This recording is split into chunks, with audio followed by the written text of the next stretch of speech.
9 thoughts on the Red Sox 16-1 victory over the Yankees. 1. Now that is what a 108-win team is supposed to look like in the postseason. The Red Sox entered Game 3 of the American League Division Series tied with the Yankees at 1 win apiece, but it didn't feel even. The Red Sox held on for a tense 5-4 win in Game 1, succumbed to the David Price House of October horrors in a 6-2 loss in Game 2, and headed to New York presumably burdened by the weight of their struggles on offense and some clear flaws on the pitching staff.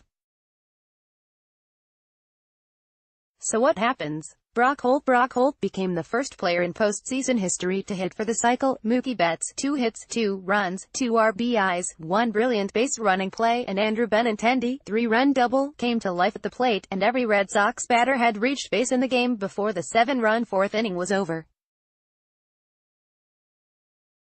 We know that a rout in one game means nothing when the next game begins, see Game 3, 2004 ALCS, but we also know this: the Red Sox were at their best on a night when they had to be, and now they're assured of coming back to Boston for Game 5 if they do not close this out tomorrow. 2018 Red Sox have been extraordinary, and perhaps never more extraordinary than they were Monday night. Feel good about them. Believe in them. With a performance like this, they've earned at least that much. 2. The Red Sox scored 16 runs on 18 hits, and the awakening of their offense may only be the co-story of the night. Nathan Eovaldi, a quasi-journeyman with a scar on his pitching elbow who came over from the Rays at the trading deadline, was exceptional in a drama-free way that was at least slightly reminiscent of Derek Lowe's casually efficient dominance in the 2004 postseason. Eovaldi allowed just 5 hits and a run in 7 innings, with no walks and 5 strikeouts. He lacks an ace's resume, but does possess an ace's triple-digit fastball and vicious cutter, and he maintained his best stuff all night. In the 7th and final inning, on his 88th pitch, he touched 100 miles per hour. He's earning a reputation as a Yankees killer. In 4 previous starts against New York this year, he had a 1.93 ERA and a 0.77 WHIP.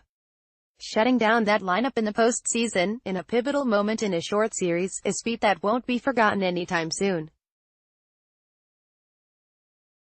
3. Alex Cora made 3 fundamental lineup changes for Game 3, none individually surprising even if the alterations affected a full third of the lineup. Holt started at second base instead of Ian Kinsler. Christian Vazquez got the start behind the plate in place of Sandy Leon. And Rafael Devers got a turn at third over Games 1 and 2 starter Eduardo Nunez. How'd it go? Let's put it this way. If Cora was hoping for them to work out any better than they did, he's greedier than he's ever let on. All 3 lineup newcomers contributed in a major way. Let's look at them one by one.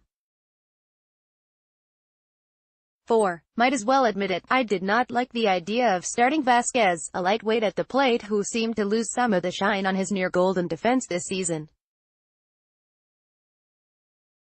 I'm partial to Blake Swihart, who hit 3 home runs and had a .618 OPS this year and still somehow seems a useful offensive option.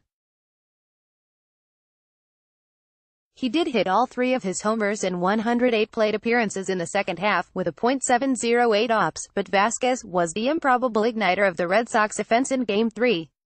He drove in the Red Sox first run on an infield single with 2 outs in the second inning, then delivered a perfectly placed hit and run in the 7-run fourth.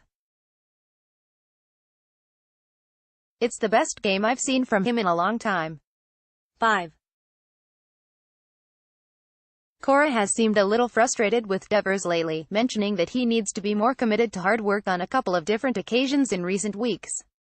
The rationale for not playing him in the first 2 games was that Eduardo Nunez was a better defensive option at third base, a damning suggestion given that I'd take 78 Butch Hobson at third base over the scattershot Nunez on most nights.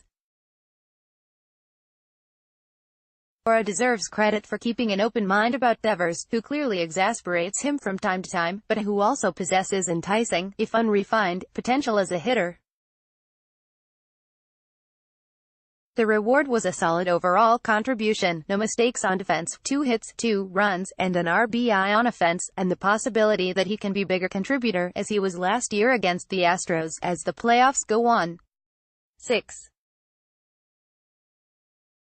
Though Kinsler drove in one of the Red Sox 2 runs in Game 2, the unscientific conclusion here is that the majority of Red Sox fans thought Holt deserved a shot.